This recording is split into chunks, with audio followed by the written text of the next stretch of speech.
à chacun, à chacune dans cette maison de prière, dans la maison du Seigneur, que le Seigneur puisse, en cette matinée, en ce jour encore, vous visiter, vous faire du bien, qu'il soit évidemment l'objet de notre rassemblement, qu'il soit l'objet de nos pensées, de nos prières, qu'il puisse encore ce matin nous visiter par son esprit. Je vous invite à poursuivre ces instants avec ce cœur, ce cantique qui nous dit « Plonge-moi dans ta rivière d'amour, plonge mon esprit dans les profondeurs de ta joie, inonde le désert de mon âme par la douce pluie du ciel. Mon âme est rafraîchie quand ton onction m'envahit et je suis restauré, guéri. » Amen.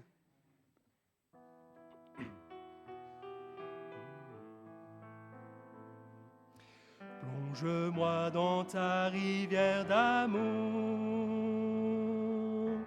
plonge mon esprit dans les profondeurs de ta joie, inonde le désert de mon âme par la douce pluie du ciel.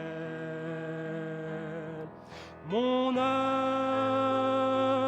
est rafraîchie quand ton onction m'envahit. Je suis restauré, guéri quand ton onction m'envahit. Plonge-moi dans ta rivière d'amour, plonge mon esprit dans les profondeurs de ta joie, inonde le désert de mon âme par la douce pluie du ciel.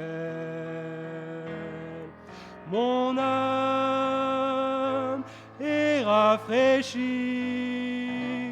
quand ton onction m'envahit.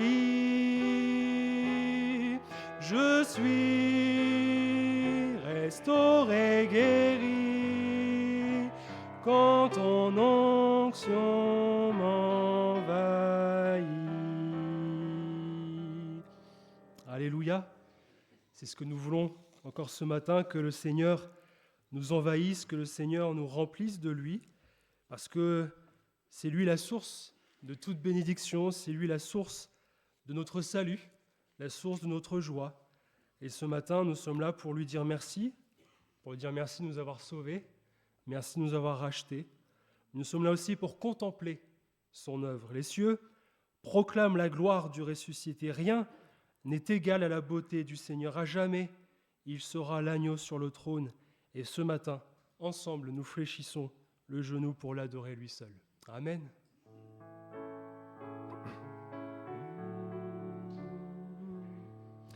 Les cieux proclament la gloire du ressuscité. Rien n'est égal à la beauté du Seigneur. À jamais il sera l'agneau sur le trône. Je fléchis le genou pour l'adorer lui seul. Je veux chanter la gloire du ressuscité. L'agneau immolé nous a rachetés pour Dieu. À jamais tu seras l'agneau sur le trône. Je fléchis le genou pour t'adorer toi seul. Je veux chanter la gloire du ressuscité, l'agneau immolé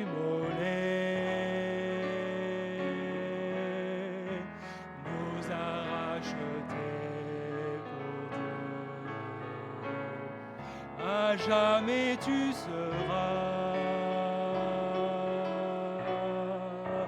l'agneau sur le trône. Je fléchis le genou pour t'adorer toi seul. Alléluia. Que par le Saint-Esprit, ce matin encore, le Seigneur puisse nous aider à l'adorer. Le chant numéro 457 nous dit « Laisse le Seigneur t'envahir. Laisse-le t'entourer de son amour, rafraîchir aujourd'hui ton âme et ton cœur. Donne-lui ce qu'il te demande et son esprit descendra. Oui, ensemble, célébrons notre roi. Offrons-lui nos chants de joie et laissons fondre notre cœur à son amour. Amen.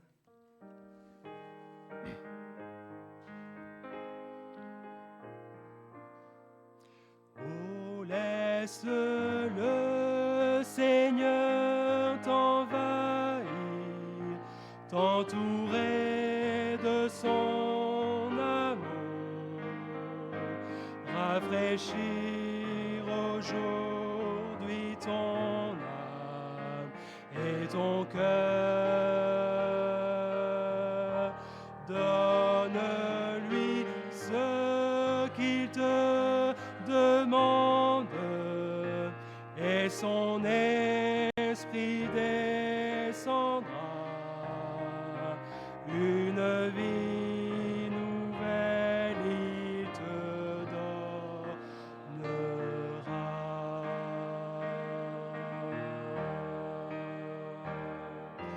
Jésus,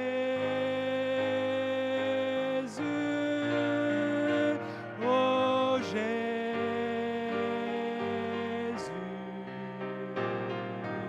viens et remplis-nous.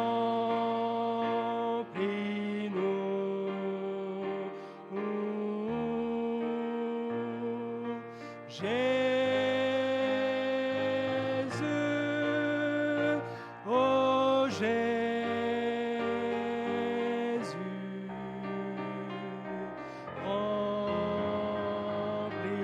remplis-nous de toi.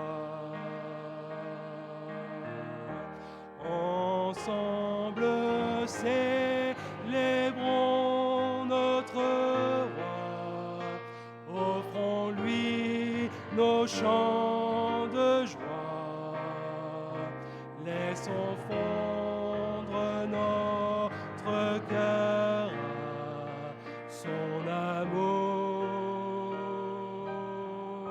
Sa voix dissipe la tristesse et son nom répand la paix. Pour lui seul nous vivons désormais.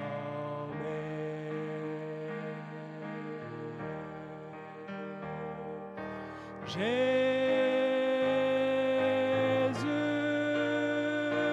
oh Jésus,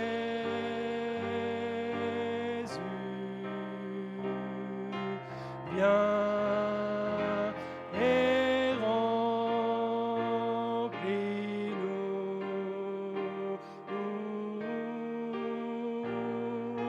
Jésus,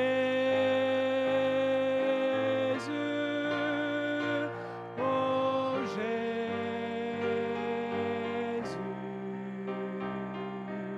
remplis-nous de toi. Nous sommes venus dire au Seigneur Jésus que nous l'aimons. Nous sommes venus lui dire que nous l'adorons parce qu'il a tout accompli pour nous. Ce cantique 603 sur les ailes de la foi. Mon Jésus, je t'aime. Mon Jésus, je t'aime parce que tu m'as sauvé. Oh, qu'ici-bas, je t'aime jusque dans la mort. Que chacun nous puissions vraiment chanter comme une prière ce cantique.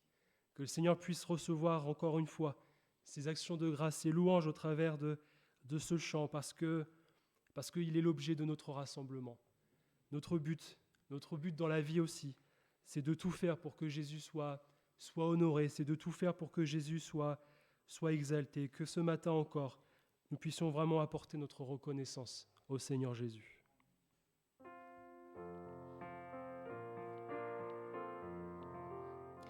Mon Jésus, je t'aime, je te sais à moi.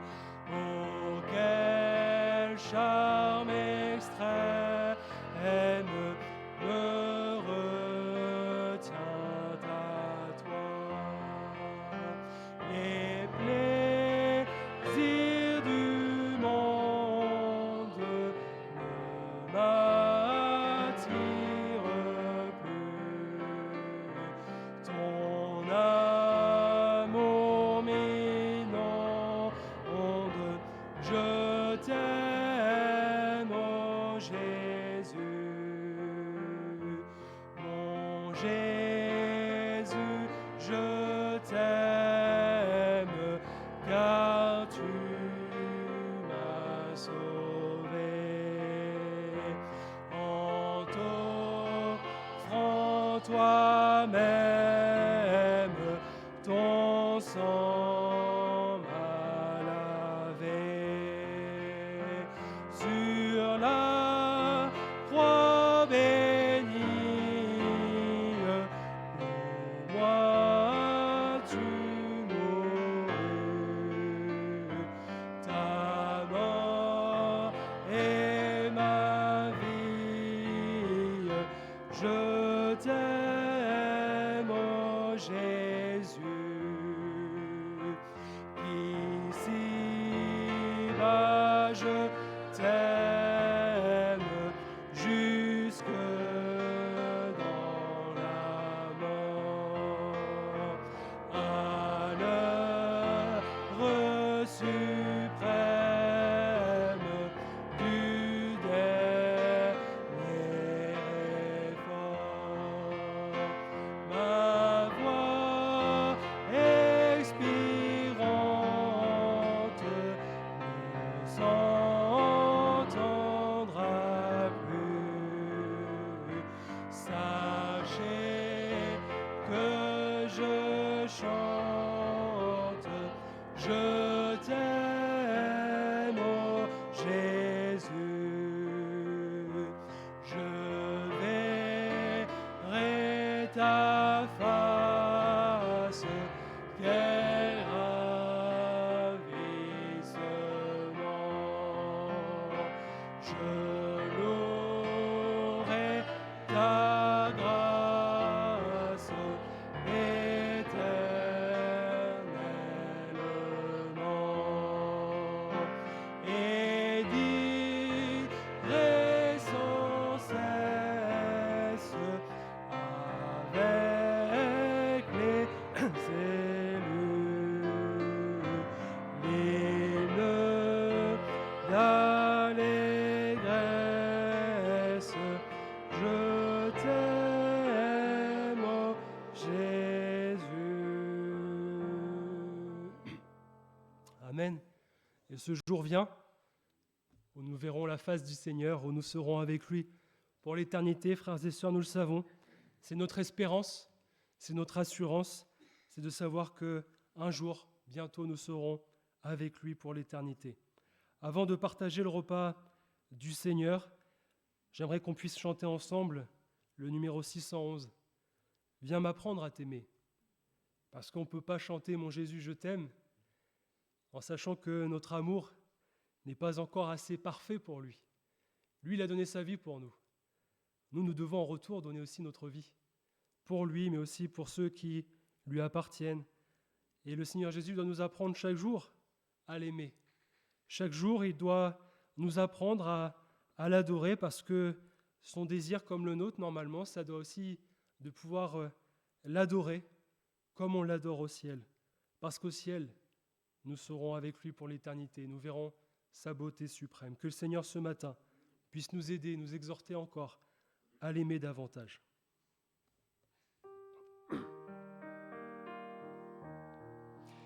Viens m'apprendre à t'aimer, c'est en toi qu'est la vie, en toi qu'est le bonheur et la félicité. Jésus étend sur moi ta main meurtrie, et dis-moi j'ai souffert, j'ai porté ton péché. Moi je suis à tes pieds, je pleurais m'humilie à l'ombre de ta croix. Je me tiens prosterné, que ton divin amour me retienne et me lie et m'apprenne à t'aimer, toi qui m'as tout donné. Que ton sang répandu m'ôte toute souillure, viens me donner un cœur qui ressemble à ton cœur. Rends-moi participant de ta sainte nature. Je ne veux que toi seul pour maître et pour vainqueur. Viens m'apprendre à t'aimer ainsi qu'au ciel on t'aime, m'apprendre à t'adorer comme on t'adore au ciel. Au ciel, je te verrai, toi la beauté suprême. Au ciel, je t'aimerai d'un amour éternel. Là-haut, on pourra l'adorer pour l'éternité, l'adorer parfaitement. Que le Seigneur vraiment puisse encore ce matin être exalté dans nos cœurs. Romains chapitre 5, verset 1er. Étant donc justifiés par la foi, nous avons la paix avec Dieu par notre Seigneur Jésus-Christ, à qui nous devons d'avoir eu par la foi accès à cette grâce, dans laquelle nous demeurons fermes et nous nous glorifions dans l'espérance de la gloire de Dieu.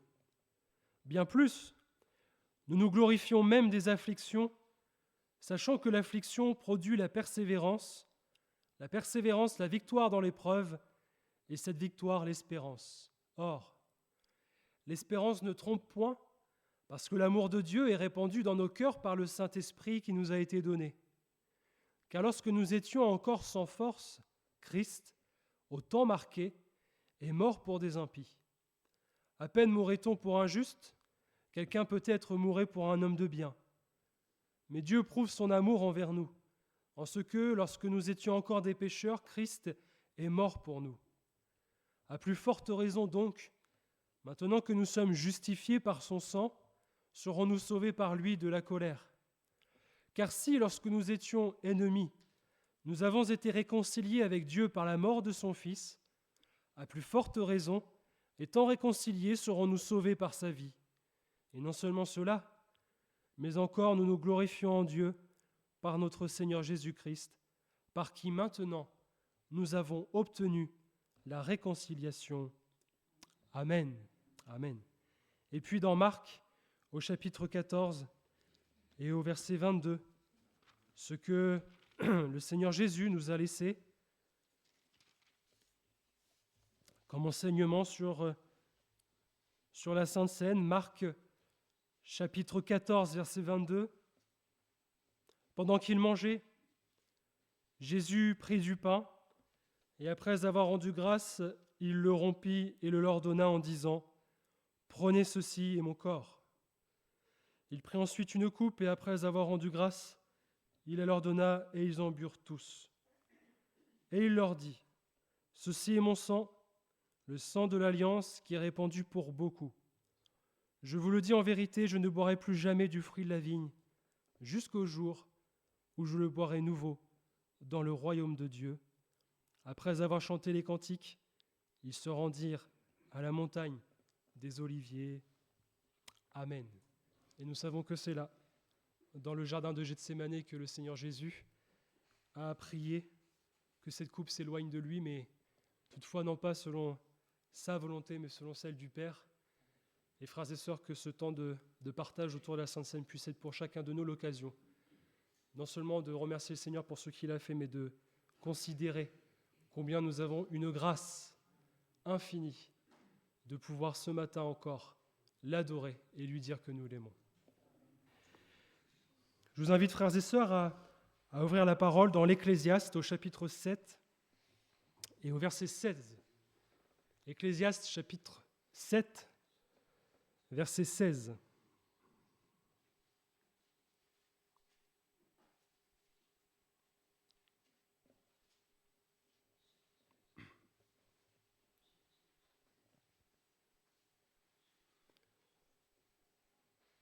Ecclésiaste chapitre 7, verset 16.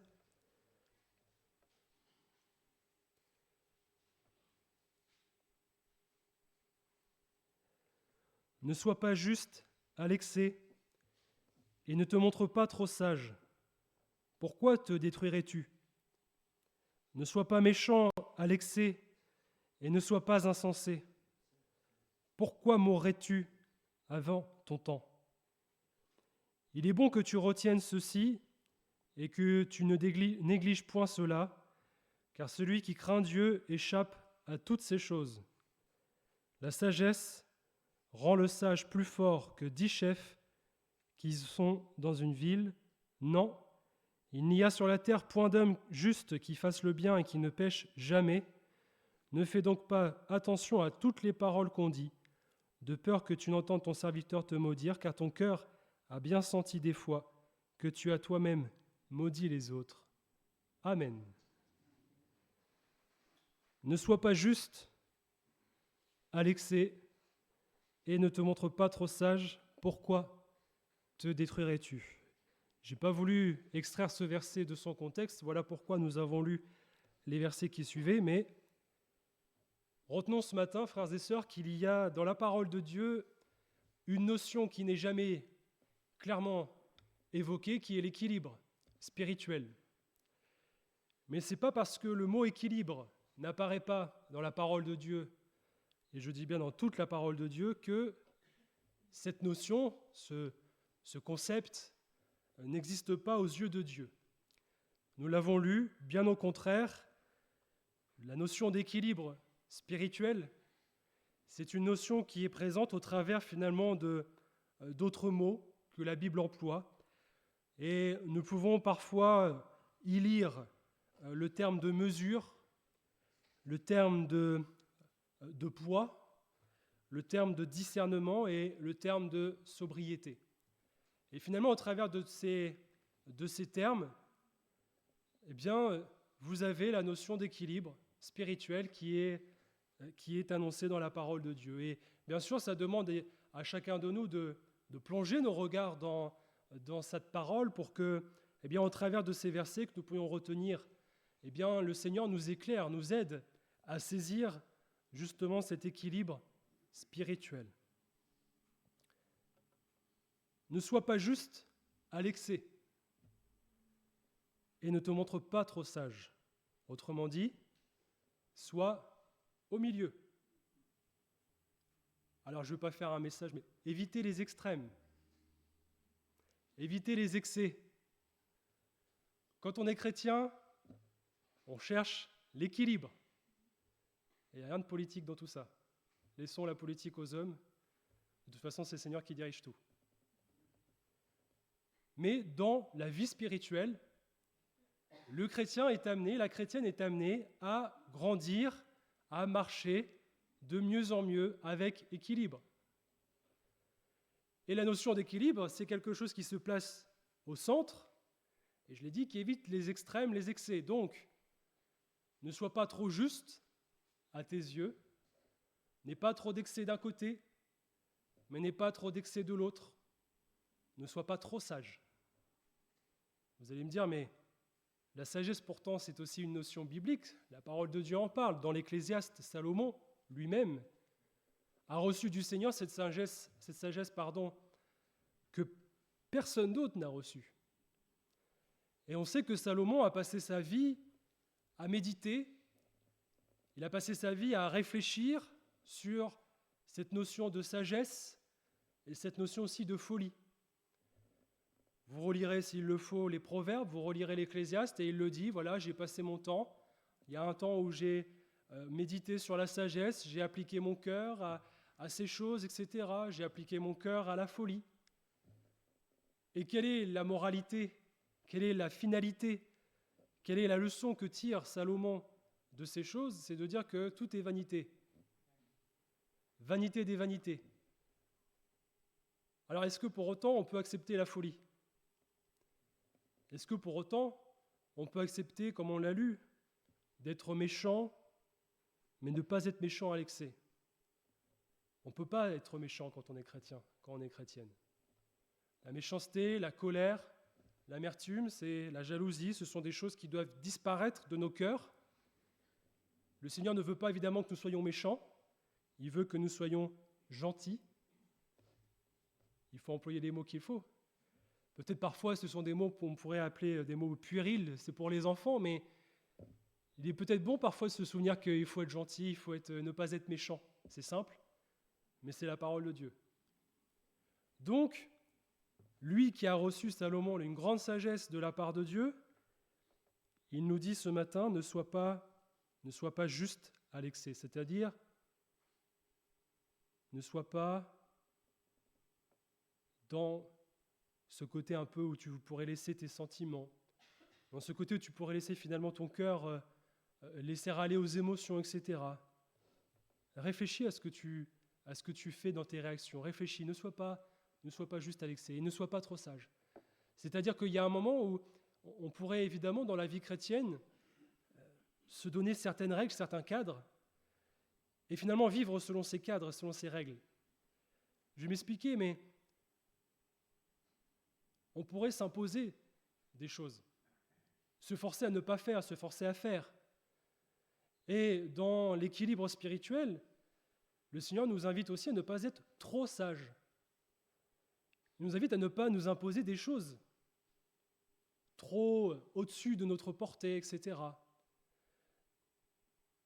Vous avez malheureusement des assemblées, des églises qui ont peut-être, ou même des pasteurs, des serviteurs de Dieu, qui ont peut-être parfois serré les vis. Parfois, vous avez des serviteurs de Dieu qui ont imposé certaines règles aux églises en disant « voilà comment il faut faire, voilà ceci, voilà cela ». Si vous vous habillez de telle manière, c'est parce que vous faites ceci, parce que, etc. Vous êtes pécheur. Vous avez des dérives après qui se font. Et à l'inverse, vous ne pouvez pas non plus dire dans l'Église, on fait ce qu'on veut, venez comme vous êtes. Et aujourd'hui, malheureusement, vous avez des serviteurs de Dieu, vous avez des pasteurs, vous avez des églises dans lesquelles on n'a aucune bienséance, on laisse les choses se faire. Alors évidemment, dans ces deux situations, il y en a une troisième, il y a un cas que le Seigneur, lui, nous demande d'avoir, c'est d'avoir cet équilibre spirituel. Et comment discerner? Comment savoir à quel moment est-ce que je peux être au-delà de la limite? Est-ce que je suis plus équilibré? À quel moment est-ce qu'on peut dire, voilà, j'ai été trop loin ou je ne vais pas assez loin? Eh bien, c'est évidemment le Saint-Esprit qui nous qui nous révèle ces choses, c'est la parole de Dieu.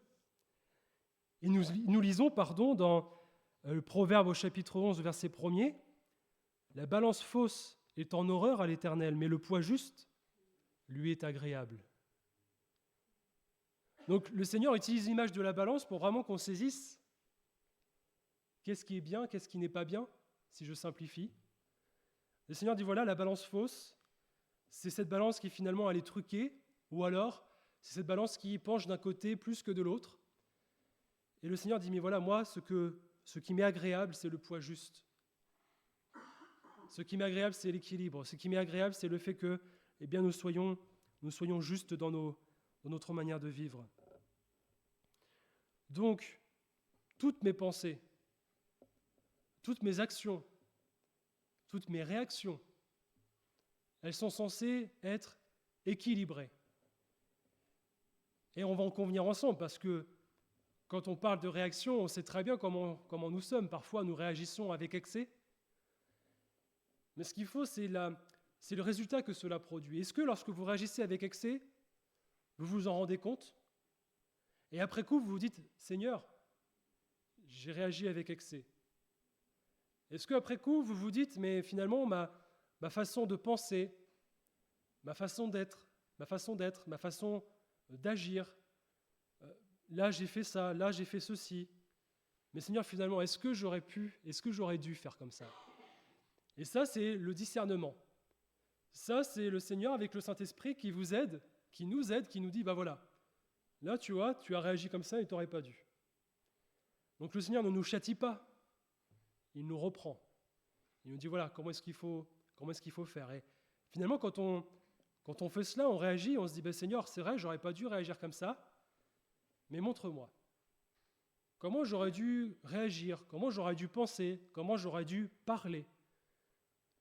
Et ça, frères et sœurs, c'est le chemin de la sanctification, c'est le rôle que le Saint-Esprit opère en chacun de nous, c'est le fait que quand nous sommes chrétiens, on ne peut pas vivre la grâce dissoluble, c'est-à-dire, voilà, je suis tel que je suis comme ça et vous m'acceptez comme je suis, je ne changerai pas. Non, le Seigneur nous prend tel que nous sommes, mais le Seigneur nous prend pour nous amener à changer.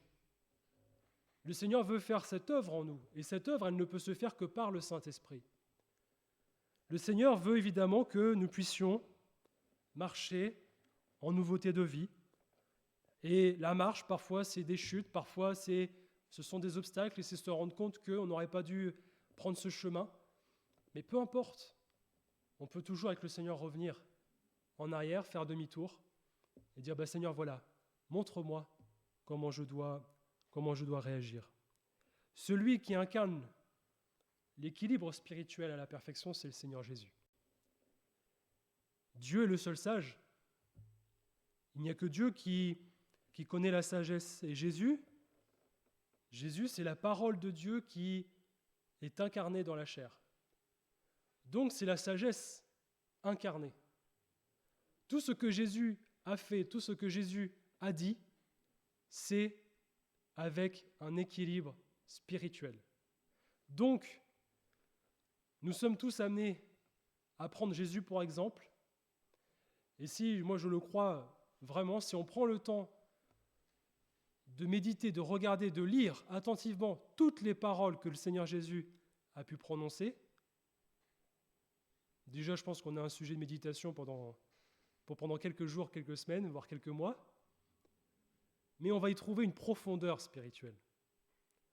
Et c'est là où il faut comprendre que l'équilibre, c'est quelque chose qui est profond. L'équilibre spirituel, c'est quelque chose qui est profond, parce que c'est l'être, parce que c'est le cœur. Tout vient de là. Je disais, vous pouvez vous mettre toutes sortes de cadres en disant, aujourd'hui, voilà, tu vois, Seigneur, j'arrête pas de dire des gros mots. Aujourd'hui, je veux arrêter d'en dire. Donc, je vais passer ma journée je vais me contrôler. Et finalement, à la fin de la journée, merci Seigneur, j'ai pas dit de gros mots. Deuxième jour, on refait les mêmes efforts, etc. Et au bout d'un moment, on sait très bien que les efforts, ça sert à rien. Ce qu'il faut, c'est que le Seigneur change notre cœur. Ce qu'il faut, c'est que le Seigneur change notre manière de parler. Ce qu'il faut, c'est que le Seigneur change notre manière de vivre, peut-être. Peut-être que même on a une conception de la vie chrétienne qui n'est pas celle que le Seigneur nous donne.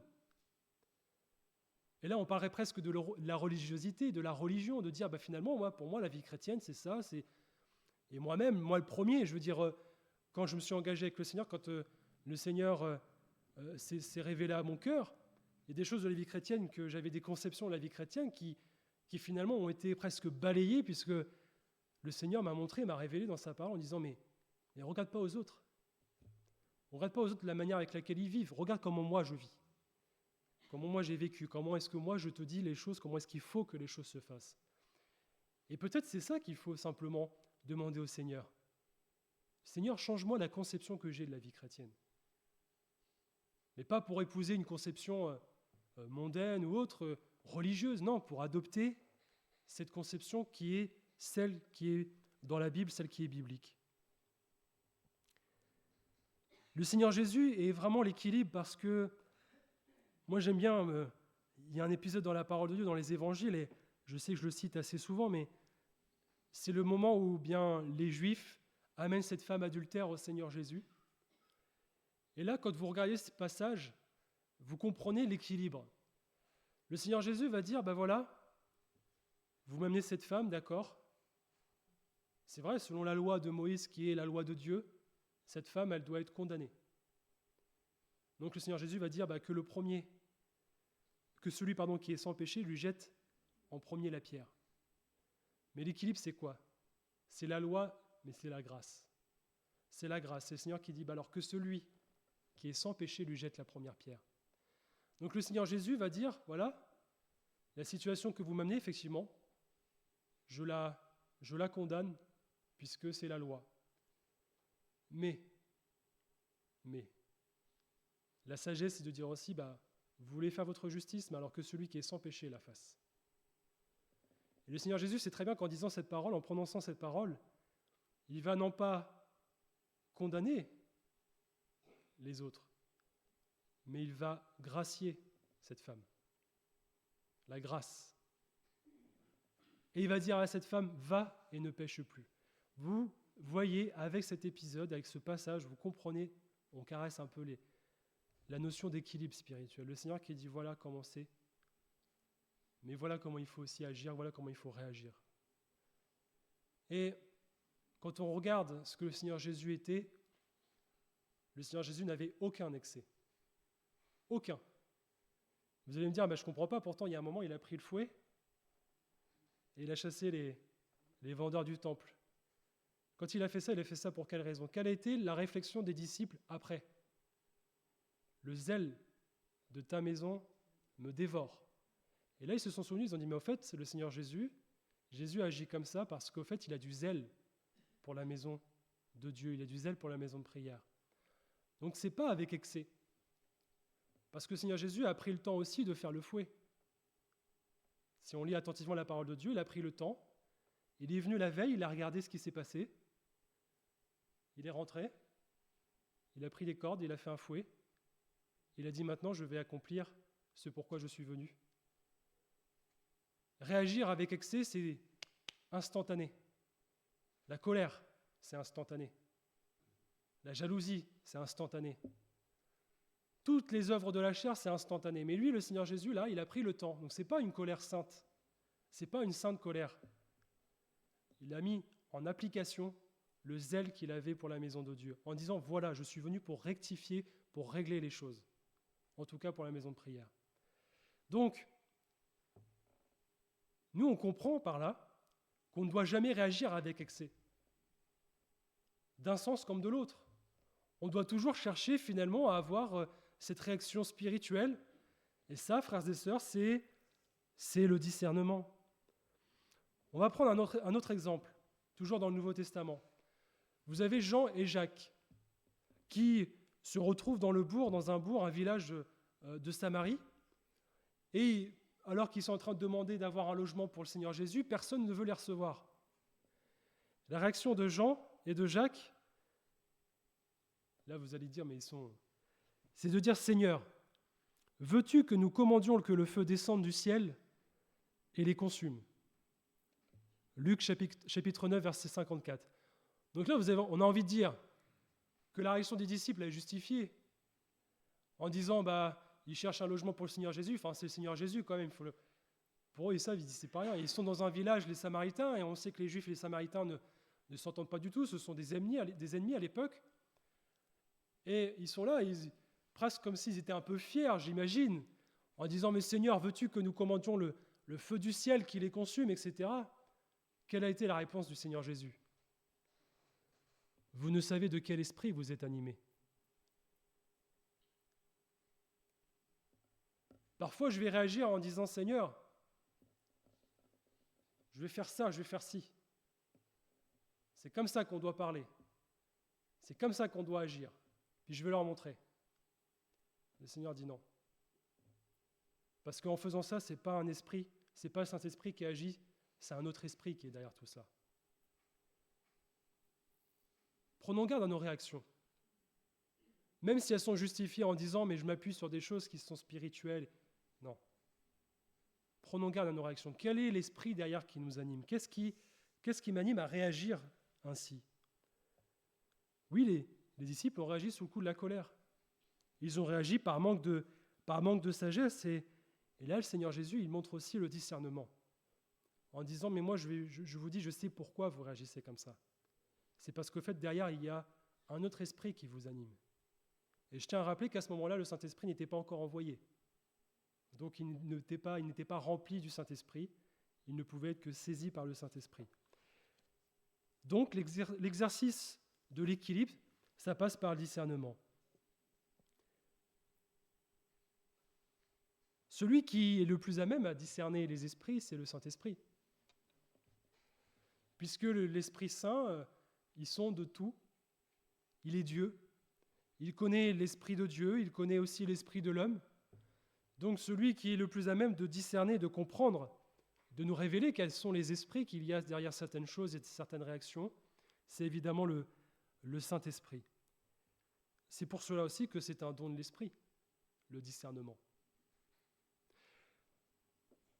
Le discernement, ça permet de dévoiler devant tous, au sein de l'Église, je parle du discernement des esprits comme don de l'Esprit, ça permet de dévoiler quel est l'esprit derrière une parole. Ça peut être évidemment derrière une prière, derrière une prophétie, derrière même une prédication. Et le Seigneur, s'il nous donne le don de discernement dans les dons spirituels pour l'Église, c'est qu'il a évidemment son importance. Moi, je me rappellerai toujours, c'est le témoignage que j'avais de mon arrière-grand-mère Petiot, qui, dans la simplicité, était capable de ressentir des choses en disant « lui, elle, eux, je ne le sens pas, je ne les sens pas, je ne sais pas pourquoi ». Et ça, c'est le discernement. Alors bien sûr, on ne va pas dire « lui, je ne le sens pas » juste pour dire « lui, je ne le sens pas ». On s'entend. On parle spirituel. Si vous n'aimez pas votre sœur ou votre frère en Christ, c'est autre chose. Et de dire, lui, je ne le sens pas, ou elle, il y a quelque chose derrière. Je ne sais pas pourquoi, il y a un esprit. Ça, c'est le Saint-Esprit qui se révèle à nos cœurs. C'est le Saint-Esprit parce que le Seigneur prend soin de son Église, il la préserve, et les dons de l'Esprit sont là pour justement prendre garde à l'Église du Seigneur. Parce que même une prière faite dans un mauvais esprit, déjà elle attriste le Saint-Esprit, elle le fait partir, et puis ça peut aussi amener dans l'Église justement un autre esprit, ça peut laisser place à ensuite d'autres choses, et il y a des conséquences, donc le Seigneur sait très bien à quel moment il faut révéler les esprits. Et derrière cela, vous avez aussi évidemment, on va parler de la brebis ou de l'ange de lumière, parce qu'on sait que le diable, la parole de Dieu nous dit, le diable se déguise en ange de lumière. Donc le discernement des esprits, ça permet aussi de révéler, de ôter le masque à cet esprit mauvais qui pourrait s'immiscer. Donc, le discernement, spirituelle, c'est la porte d'entrée. Véritablement, c'est la porte d'entrée vers l'équilibre dans la pratique de la vie chrétienne. Après, on va parler du discernement, qui est quelque chose qui est intérieur. J'aimerais qu'on puisse aussi voir ensemble ce qui va se voir à l'extérieur. Parce que le chrétien, la chrétienne, il est ce qu'il vit. Il est le reflet de ce qu'il y a dans son cœur. Et la parole de Dieu nous montre aussi, au travers de cette notion d'équilibre, la sobriété et la modération. Vous avez à plusieurs reprises l'exhortation qui est faite « Soyons sobres ». 1 Thessaloniciens chapitre 5, versets 6 et 8, 1 Pierre chapitre 1er, verset 13, chapitre 4, verset 7, chapitre 5, verset 8. Soyons sobres. L'apôtre Paul, dans ses écrits pastoraux, donc destinés à Timothée et à Tite, exhorte les serviteurs de Dieu à enseigner aux femmes et aux vieillards la sobriété. Il exhorte aussi les serviteurs de Dieu et tous ceux qui veulent servir le Seigneur à être sobres et modérés. Ce n'est pas réservé uniquement aux femmes et aux vieillards. Dieu merci, c'est réservé pour tous. Mais la sobriété, vous aimez bien ce mot ?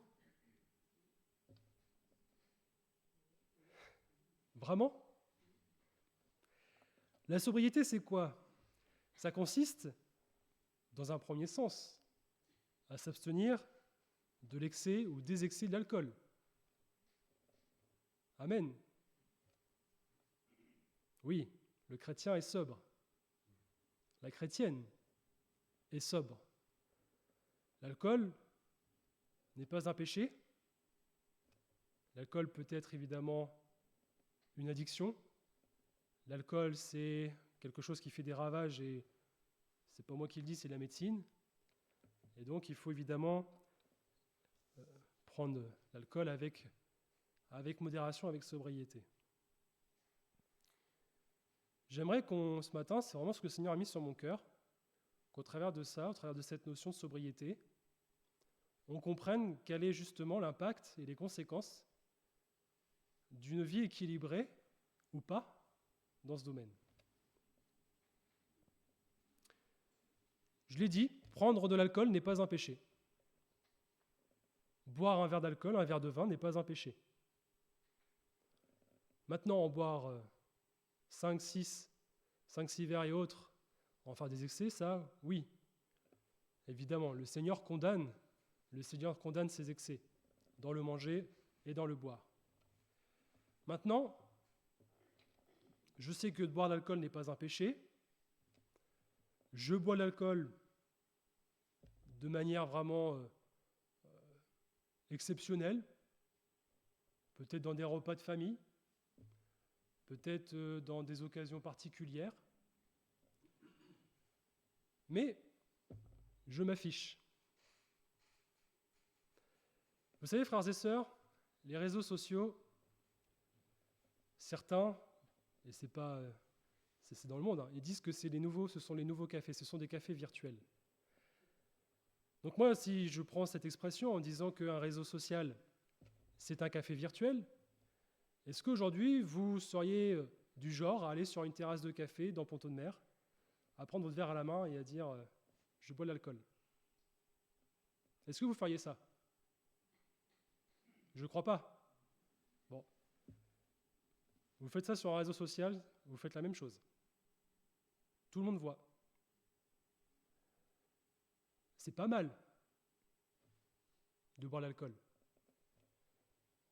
Vous voyez, ça c'est pas mal, c'est pas un péché.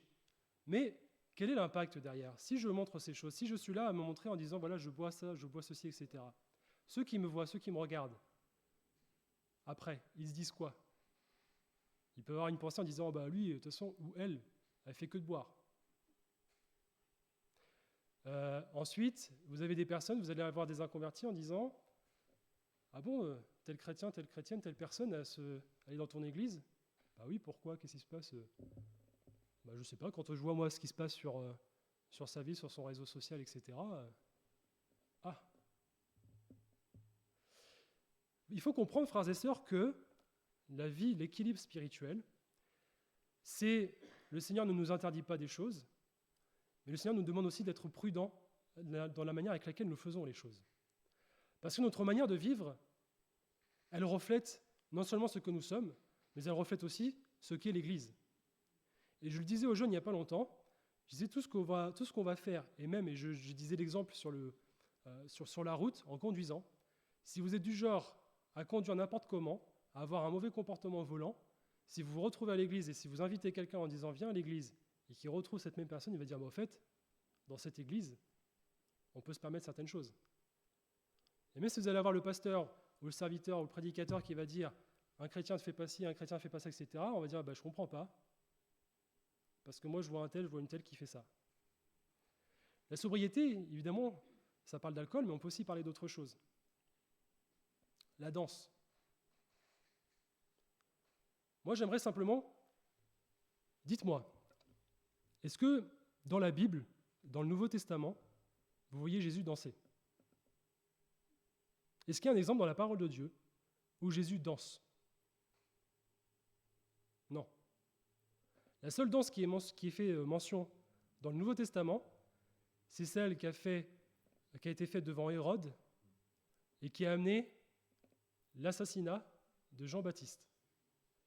Parce que Hérode a été séduit. Donc la danse, c'est une séduction. La séduction, ça vient du malin. Donc la danse, aucune danse ne peut être chrétienne. Et je le dis bien, aucune danse n'est chrétienne. Ça vient du monde. Ça ne vient pas de Dieu. Donc, quand je suis chrétien, je ne vais pas danser.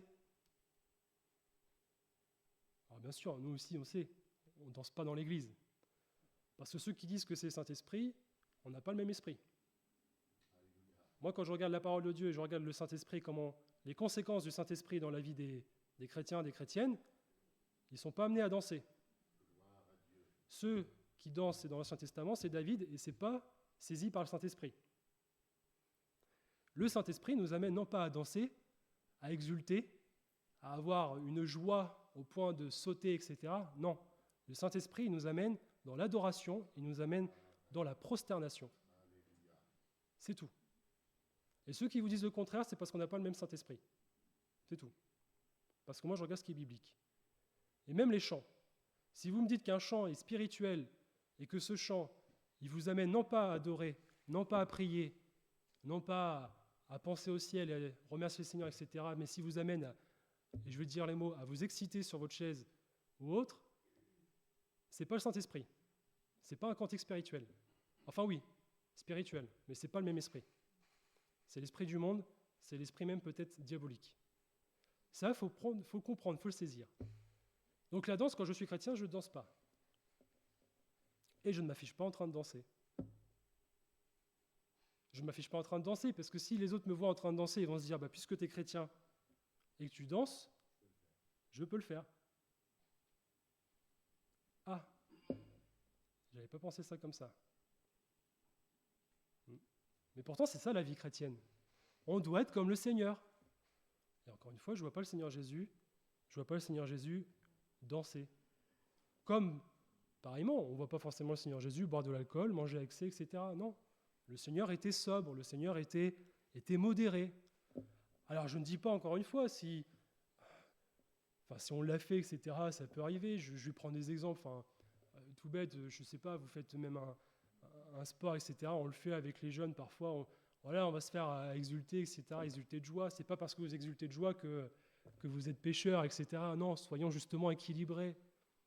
Le problème, c'est ça, c'est que certains vont peut-être se dire il ne faut pas être comme ci, il faut être comme ça, etc. Mais ça, ce n'est pas équilibré. On ne peut pas enfermer les gens dans une case, dans une boîte, en disant il faut être comme ci, il faut être comme ça. Etc. Non, le Seigneur dit tout m'est permis, mais tout n'est pas utile. Il y a des choses, évidemment, alors quand on parle de choses pécheresses, vous allez me dire, si je reste chez moi et que personne ne me voit et que je bois un litre d'alcool, et que je reste à peu près sobre, non, on s'entend. Moi, les gens qui, malheureusement, vous en avez, même des jeunes aujourd'hui qui se mettent à boire tout seuls, c'est C'est horrible. Enfin bref. Donc, vous avez cet équilibre en disant, le Seigneur, il sait très bien, des fois on fait des choses, on réagit, on dit, moi j'aurais pas dû, bon. Il faut toujours avoir cette apparence de sobriété et de modestie. Et ça se voit aussi dans les vêtements. La sobriété, ça se voit aussi dans les vêtements. Mais le Seigneur n'est pas contre le fait qu'on met quelque chose de coloré.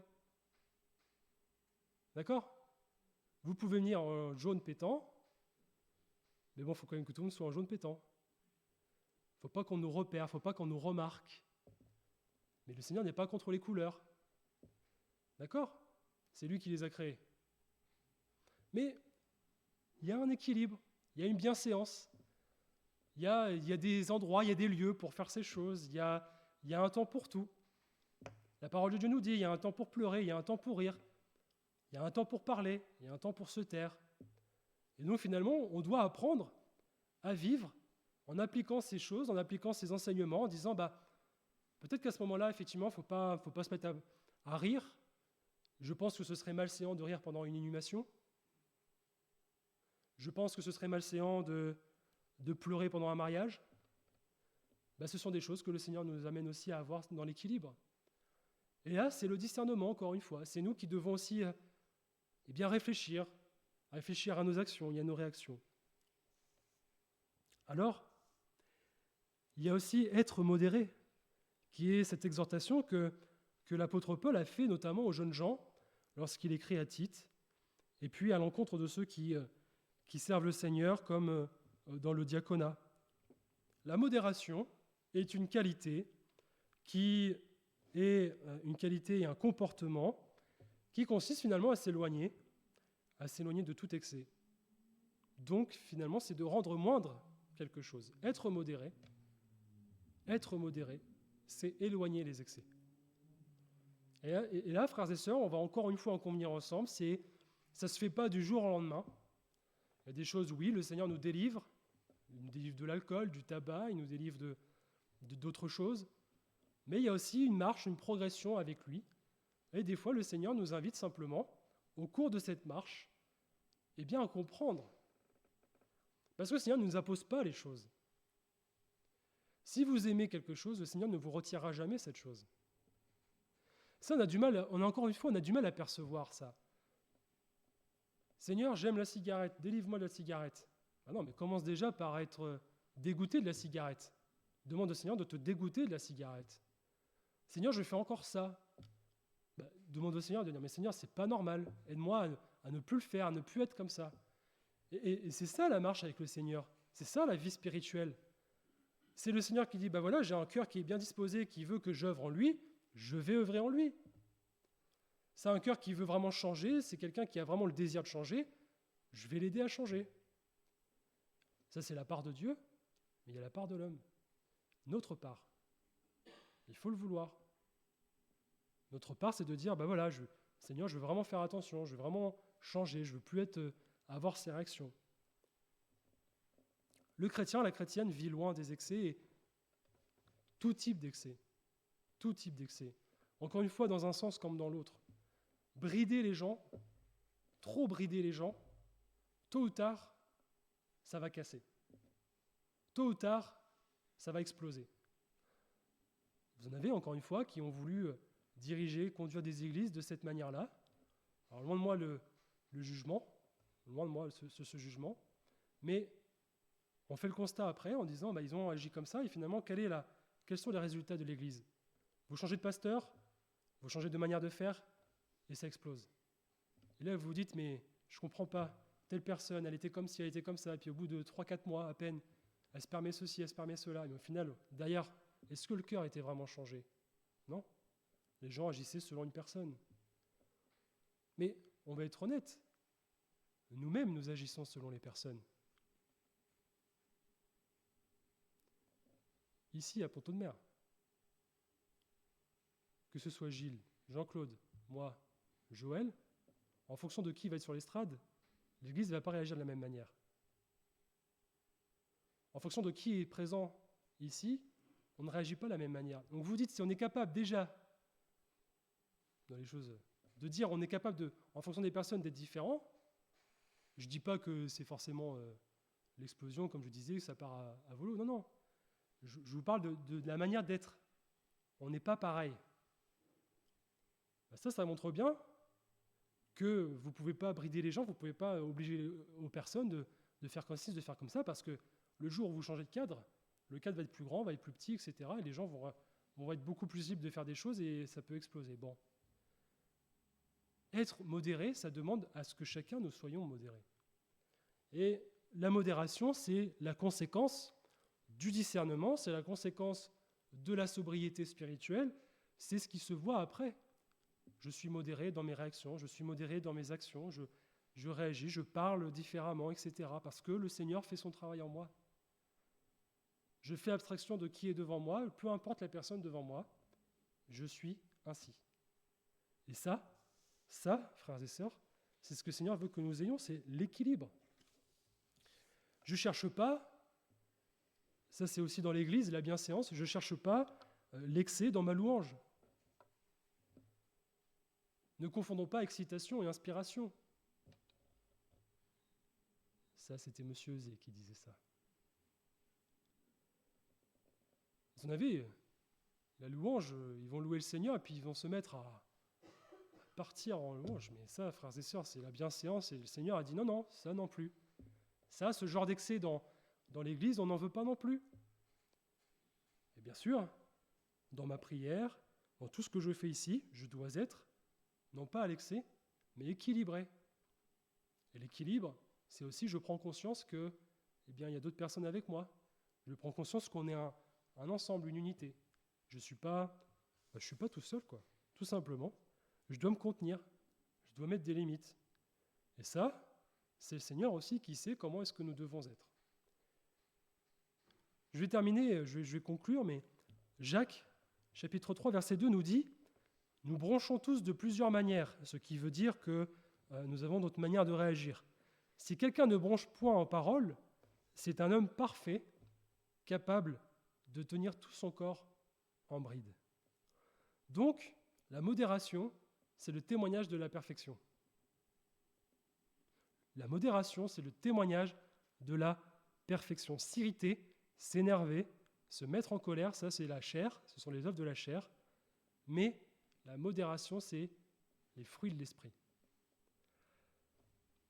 Pareil, on ne doit pas être une pierre d'achoppement pour notre prochain.